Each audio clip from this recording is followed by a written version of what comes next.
Okay, guys, today we're going to learn how to draw the picture Starry Night by Vincent van Gogh. You saw the video already and about Vincent van Gogh and his use of color and thick strokes.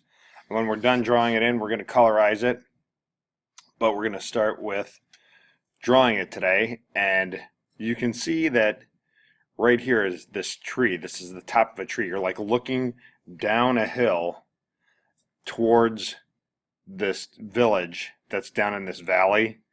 Okay, and we're going to draw this tree first because it's the closest thing to us. It's in the foreground, so we're going to draw that first. And when I draw that, I always just start here because it doesn't exactly touch the top, but it kind of comes down. And remember, if yours is different, it's fine. Okay, just don't make it too wide. That's the only thing you want to stay away from because you want your room for your village over here. So it's on this half of the paper, okay? And you can see there's a little room down here, right in here. So it doesn't touch the side either, okay? So I always just start at the top here and I make a little loop to start for this very top. And then I just go down this side. So I'll come down here and I'm following with my eyes and it kicks out. It comes in here and it has this like flame looking piece to it and it kind of goes like this. And then on the other side it kind of comes in and it comes around, bumps out, comes down, has this other little flame looking piece that comes down and kind of comes over like this. So that's the first thing I do, okay? So go ahead and do that first. Remember, it should be on the left half of your paper, not quite touching the top, not touching the side. So go ahead and do that first. Okay, now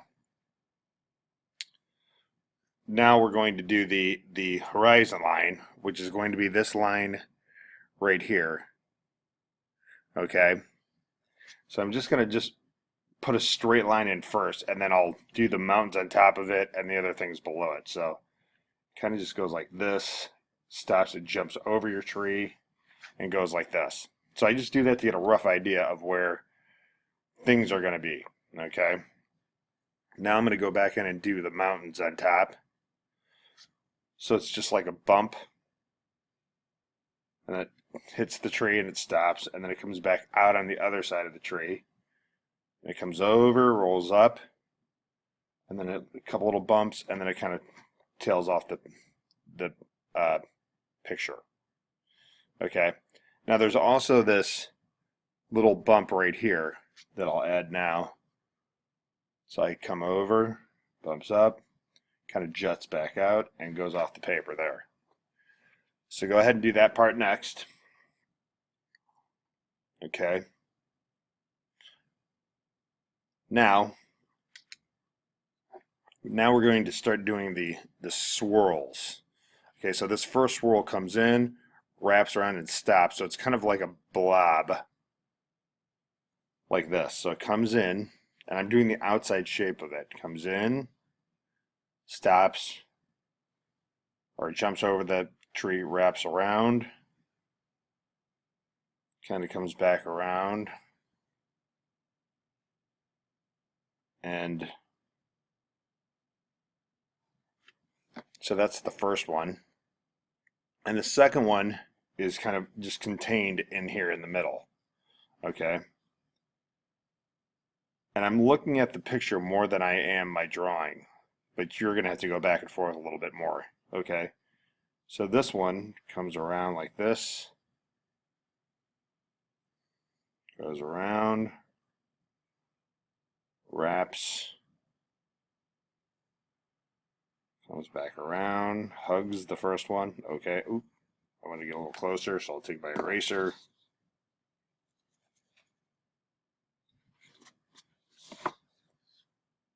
And then we're going to start on the next section, which will be the moon and the stars. Okay, so the moon is over here. It's the letter C with the letter C in it. And then you kind of do a dotted circle around it. So later when you colorize it, you just kind of know where the brilliant shine is around it. And so I'm going to put this star in, and I'm going to just start putting these stars in going across on the top. So there's one here. There's one next to the tree. There's one above. Okay, there's a couple over here. There's one next to it. There's one over here. And you're, like I said, if they're not in the exact spot, that's okay. Don't worry about it. You're just trying to kind of place everything first. Then there's one here. And one here. And then there's a really bright one right here. Okay. So those are all your stars now. The next step, and I'll let you guys do that. Okay, the next step is down here. There's this row of trees that goes back. There's like a vineyard or something back here. So along the bottom of the mountain here, I'm just going to make some circles. They get a little bit smaller as they go away, and then I'll go back in and I'll erase those inside lines, but it's kind of at the base of those mountains. Oh, and this kind of dips down in here. Okay. Then the most important building is this one, the church. And that one looks like it's like right underneath the swirl. Okay. So I'm going to put it right here, and I'm just going to make a rectangle with my triangle with a steeple. Okay, and there's my door. And if you look, it kind of goes back like this.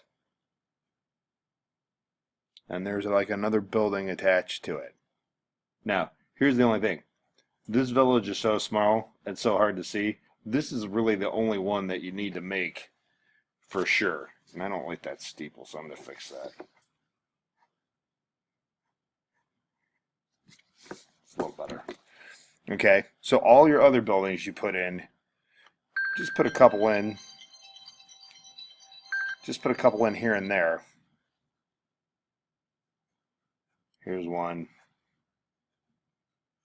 Maybe another one back here. Okay, there are the roofs over here of buildings. There's one. There's one. And then there's this row of trees that goes back.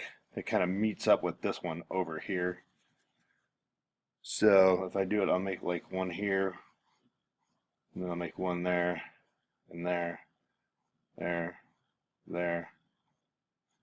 And they're kind of overlapping, so you won't see the whole thing. And there's one next to it. There's a row of them. Must be some kind of orchard or something. Okay. Then, there's a few other things you can add, like some trees over here. And a few other miscellaneous things. Okay. And when I start to colorize, the colorizing part of it, you'll get a better idea. Oh, don't forget to put your name in this corner neatly. Don't make it huge, just make it nice and neat in the corner. Also put your name on the back. And put your class code, or whatever your class code is, neatly, yes, on the front and the back. Doesn't matter if you did it on the front, still put it on the back, front and back. Did I mention you need to put it on the front and back of your paper? Just saying. Okay, so I'll start with the colorizing part of it next, and we'll go from there. Okay.